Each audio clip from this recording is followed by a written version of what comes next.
নমস্কার বন্ধুরা, cooking queen বেঙ্গলিতে আপনাদের সবাইকে স্বাগত জানাই। আজকে নিয়ে এসেছি খুবই সহজ আর দারুণ স্বাদের সাবুর পায়েসের রেসিপি। এটা আপনারা যে কোনো উপবাসের দিনে তৈরি করতে পারেন, আবার এমনিও কিন্তু তৈরি করে খাওয়া যেতে পারে। এটা কিন্তু খেতে ভীষণই টেস্টি হয়। সাবুর পায়েস বানানোর জন্য 1 কাপ পরিমাণে সাবু ভালো করে ধুয়ে 4 ঘন্টা ভিজিয়ে রেখেছিলাম। আর সাবুটা ভেজানোর সময় কিন্তু খুব বেশি জল দিইনি। যতটা পরিমাণে সাবু নিয়েছিলাম ঠিক তার লেভেলেই জল দিয়ে ভিজিয়ে রেখেছিলাম, যাতে সাবুটা ভিজতে ভিজতে জলটা পুরোপুরি শোক করে নেয়। আর সাবুটা কিন্তু খুব সুন্দর নরমও হয়ে গেছে। এরপর একটা কড়াই গরম করে নিয়ে নিলাম 1 টিস্পুন তেল আর 1 টিস্পুন ঘি।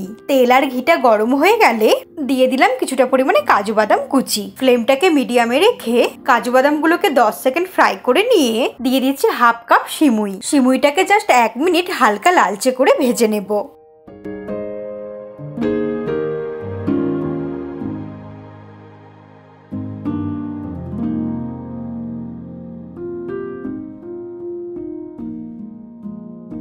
সিমুইটাকে হালকা করে ভেজে নিলাম। এখন এর মধ্যে দিয়ে দেব সাবু। সাবুটা দিয়ে হালকা করে নাড়াচাড়া করে নেব।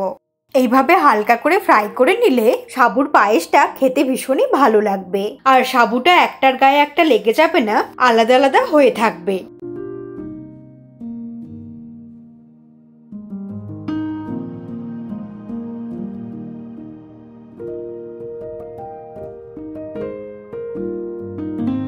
সাবুটাকে 1 মিনিট নাড়াচাড়া করে নিলাম। এখন এর মধ্যে অ্যাড করে দেব 3 কাপ দুধ।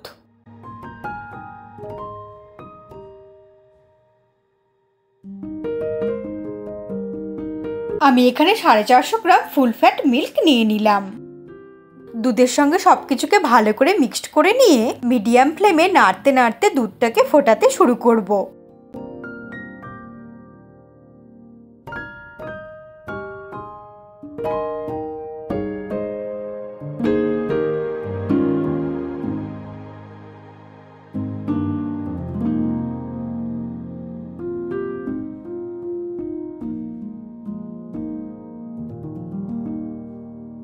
এক মিনিট নাড়তে নাড়তে দুধটাকে ফুটিয়ে নিলাম।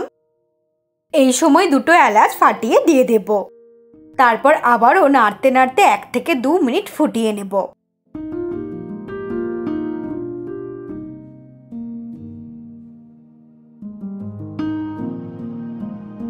এইবার এর মধ্যে দিয়ে দিচ্ছি 2 teaspoon milk powder. Milk powder দিলে টেস্ট কিন্তু অনেক গুণে বেড়ে যায়। আর দুধটা কিন্তু খুব তাড়াতাড়ি ঘনও হয়ে যায়। দুধটা খুব ভালো মতো গরম হয়ে আসলে তারপর মিল্ক পাউডারটা দিতে হবে, তাহলে মিল্ক পাউডারটা দুধের মধ্যে খুব তাড়াতাড়ি মিশে যাবে। এইভাবে নাড়তে নাড়তে মিল্ক পাউডারটাকে দুধের মধ্যে ভালো করে মিশিয়ে নেব।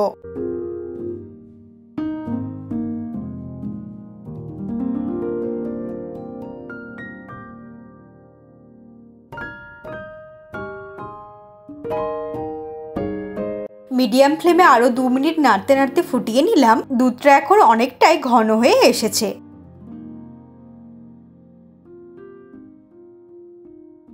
এখন এর মধ্যে দিয়ে দেব 1/2 বাটি চিনি। এই পায়েসটা কিন্তু একটু মিষ্টি মিষ্টি খেতে ভালো লাগে।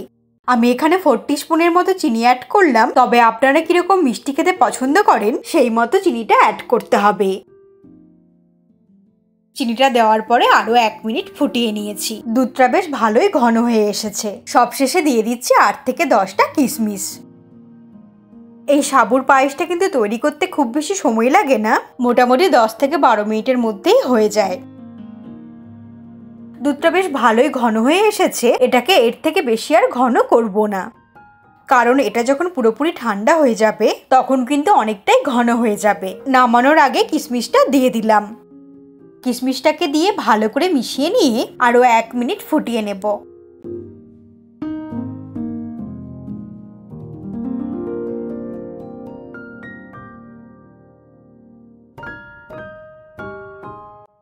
এক মিনিট হয়ে গেছে। এখন ওভেনটাকে অফ করে দেব। তৈরি হয়ে গেল দারুণ স্বাদের খুবই টেস্টি সাবুর পায়েস। বাড়িতে থাকা কটা সাধারণ উপকরণ দিয়ে এই পায়েসটা তৈরি হয়ে যায়। আর এই সমস্ত উপকরণগুলো আমাদের প্রত্যেকের বাড়িতেই থাকে, আর এটা খেতেও হয় অসাধারণ। আমি একটা বাটির মধ্যে নিয়ে সার্ভ করে দিচ্ছি। এটা কিন্তু যে কোনো উপবাসের দিনেও খেতে পারেন, আবার এমনিও কিন্তু তৈরি করে খাওয়া যেতে পারে, আবার ছোট ছোট বাচ্চাদের জন্য তৈরি করে খাওয়ানো যেতে পারে। কেমন লাগলো আজকের রেসিপি সেটা অবশ্যই কমেন্ট করে জানাবেন। ভালো লাগলে একটা লাইক করবেন, আর এরকম সহজ সহজ রেসিপি দেখার জন্য কুকিং কুইন বেঙ্গলি সাবস্ক্রাইব করে নেবেন। ভালো থাকবেন আর সুস্থ থাকবেন। নতুন রেসিপির সঙ্গে খুব তাড়াতাড়ি দেখা হবে।